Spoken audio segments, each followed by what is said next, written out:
Welcome back once again for another weekend news dump. Here to bring you some hot topics throughout the week right before you start that weekend and get in some heavy gaming. As always, I am Infamous here with Treese, and we're going to get straight into it. I thought this was crazy, but it is happening. Call of Duty could be leaving Game Pass as day one release.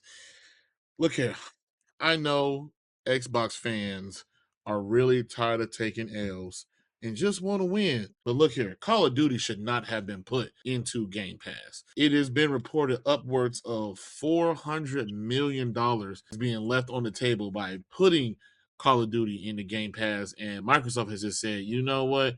That is just way too much money. We are just letting go. And I believe it. Bobby Kotick, former CEO of Activision Blizzard, said himself Call of Duty does not belong in a subscription. With as much money it takes year after year and that price only increases, why would you damn near give it away? Treese?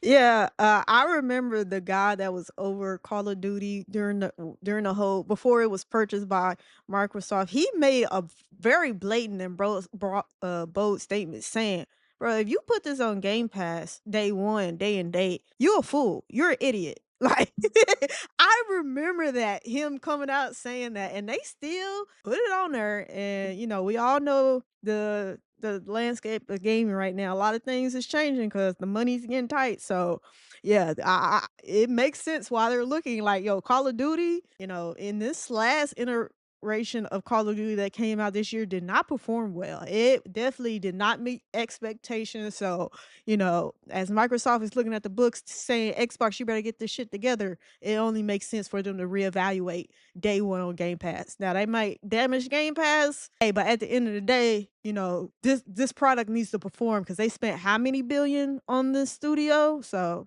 it makes sense to me. I ain't mad at them. So I don't play Call of Duty like that. So do what you got to do. Hell yeah, but not even just that.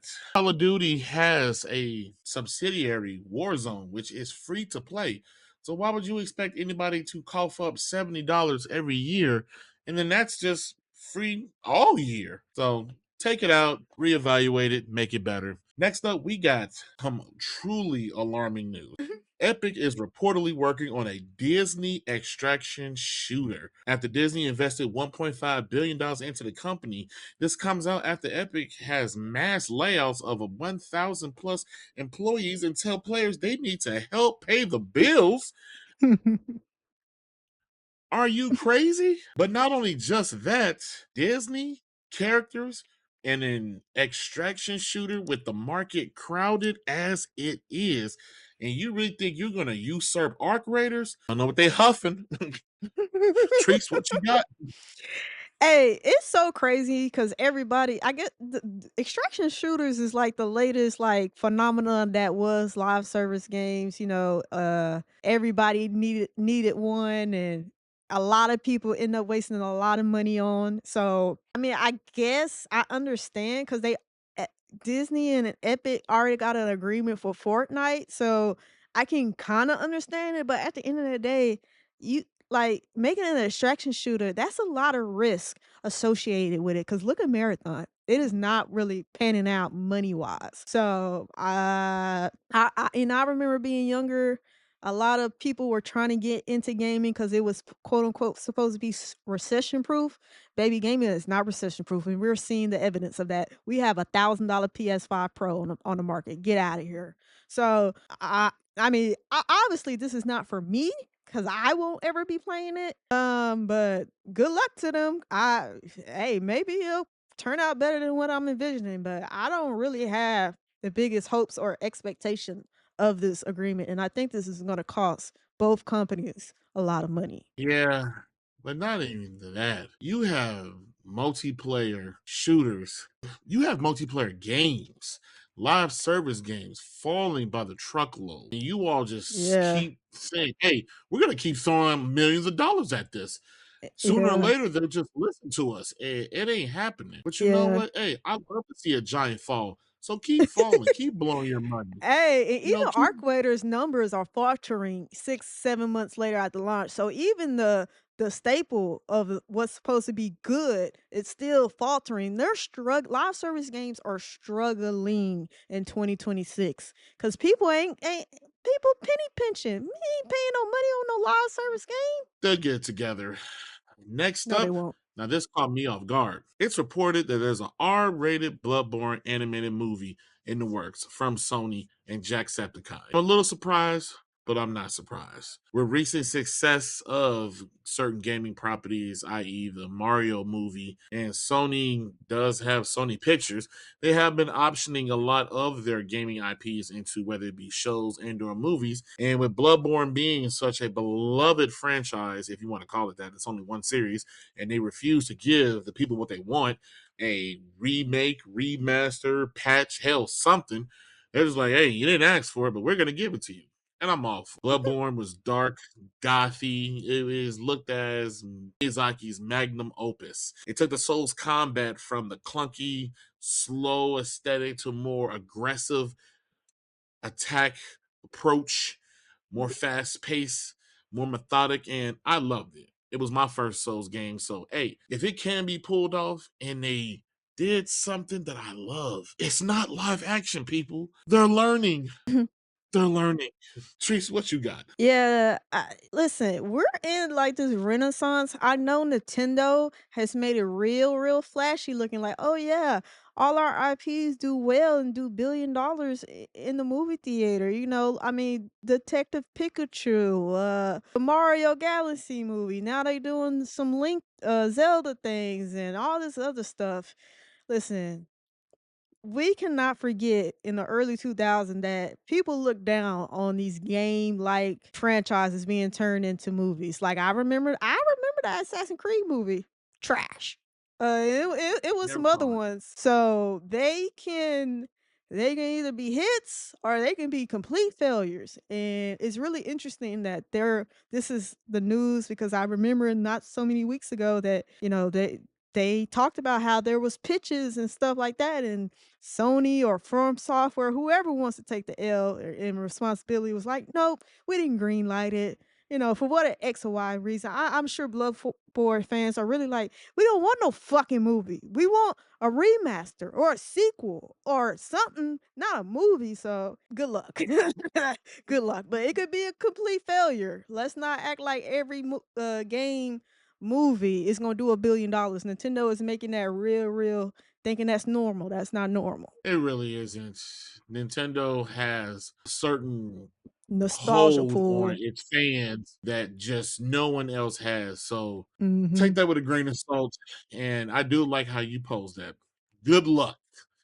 Hopefully it turns out great, and I do look forward to it. Godspeed. On our next one, we got some interesting news that really caught my attention because you guys know Infamous is all about physical gaming. Owning your property are game key cards. Feed it. Is this a win for the consumer? So there's a video game called Mio, M-I-O, for the Nintendo Switch. It has an MSRP of $29.99. I hate when they say that. Just say $30. But it's a full game on the cart for the Nintendo Switch physical. No game key card. As reported by Spawnwave, another fellow YouTuber, he did a breakdown of the chips inside Mio and Mario Kart World and did a comparison. And it seems Nintendo has made smaller carts for smaller games. Consumers, congratulations. You did it.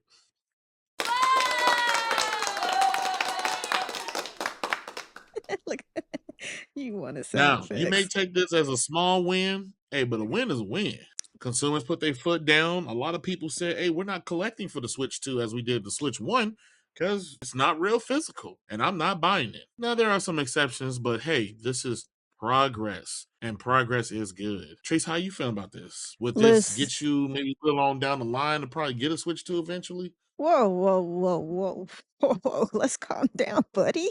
You know I don't get Nintendo no money. Oh, now? Only way I'm buying Switch 2, they gotta put an OLED screen in there. I'm not buying it at current spec. But hey, this is a freaking win because I know people has been hating the whole thing that was this. So this is great. And this really proves what can happen if Nintendo fans hold Nintendo accountable. It's all about accountability. You hold these companies accountable. You tell them, no, we're not going to put money behind this bullshit product you're trying to sell me. Hey, they start talking different. They start moving different. And this is proof of that. So, hey, Nintendo fans, at the end of the day, you make these people give you value, you make them earn your money, and this is what you get. You get what you want and what you rightfully deserve. Because that whole key card debacle should have never happened. Baby, we're in the 2020s. Why? Like, it's not, bro, the whole cartridge thing that was the Switch and them going cartridge, it was nothing but Nintendo being cheap. We all know Nintendo don't be putting no money in development of their hardware or their games. So, hey, hold them accountable because they margins of profit on these products is absurd. So they can definitely spend the money. They could have been done this from jump, but no, they wanted to nickel and dime you. So hold these people accountable. Don't give these people no money when they don't deserve it. And this is what happens. They start moving different. They start making changes. Keep doing it. Keep holding Nintendo accountable. Because it's fuck Nintendo for me. Absolutely. And we're going to round this out with the gift that keeps on giving, the Paramount and Warner Brothers merger. It has come out that 1,000 plus actors and Hollywood professionals have signed an open letter in opposition to the Paramount and Warner Brothers merger, saying it will further consolidate an already concentrated media landscape. Oof. A lot of actors and Hollywood professionals say Paramount is not responsible enough to handle such IPs and magnitude of responsibility, and Mm. they just don't trust them or have the faith in it. This story is continuously coming up. First, the sale, Netflix coming in, Paramount trying to outbid, Warner saying no, Netflix for the win, Warner Bros. Saying, well, we don't know, Paramount swooping in. When will it end? Trace, what you got? Hey, and let me just say, if this really does halt the deal up, even if it prolongs it, hey, Paramount already paid Netflix a fee to walk away from the deal. So Netflix really is coming out looking like the ace boom coon of the deal. So hey, things like this happens a lot when any companies try to merge. There's always a group of individuals trying to block it because they're saying this is, not right. This is could be the outcome and the fallout and the detrimental of, your average person. And listen, the movie game, we think gaming is nasty and they do nasty things. Movie, hey, they've been doing nasty things since all the way back in the 40s. Think about when movies first started. So it's a lot of nasty internal things that happen behind these movies, how they made, who really gets budget, things that get green listed to be even a movie and start getting developed. So, hey, I think this is really, really important. But at the end of the day, do I think this is going to stop the deal? No. It might bring some attention to it. You know, the Cheeto Man hasn't really said anything about Paramount and Warner Brothers because he really spoke out about not Nintendo, Netflix buying them and how he was going to block it. So, we all know the Ellison family are really behind a lot of political things and people.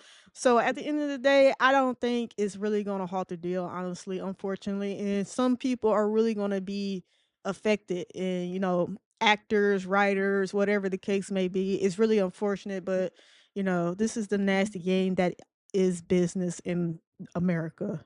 I mean, unfortunately. This has been in the news for like a year.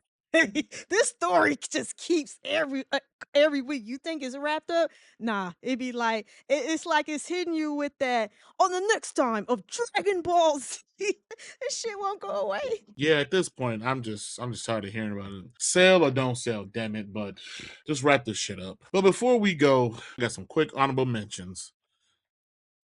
First up, now I couldn't believe this, but the trailer for the Street Fighter movie came out, and what the fuck? A lot of you all may be too young to remember the original one, but this came from an era when video game adaptation movies were awful. And seeing the trailer, It just tickled me. I probably won't go see it. Hell, I'm not gonna go see it. But hey, the more success video games make, the more people want to go ahead and take a look at them. We also got Assassin's Creed Black Flag Resynced. It's coming out July 9th. Huh, finally. I mean, we all know about this. It leaked not once, not twice, but hell, so many Like times. 16, 20 times. The first Berserker Kazan studio is being shuttered. Apparently, the game was critically successful and liked, which didn't get the sales. I want to throw out that this is probably a sign that the market is being oversaturated with these Souls-like games. Everyone is making something a Souls-like. Mhm. This is probably the market course correcting and saying like, hey, everything can't be in Souls like, and when you do, people are going to choose what and when they're going to go to it. And this is just a casualty of war. Sorry. Hopefully everything works out properly. And we're going to end this up with Crimson Desert. 5 million plus copies sold in less than a month. Congratulations and keep on going. These are just some of the news things that was happening this week that I wanted to share and talk about, discuss with you all. As always, like, comment, subscribe, share your thoughts. Let us know what is going on. As always, we're Treese and Infamous. Game on. Peace.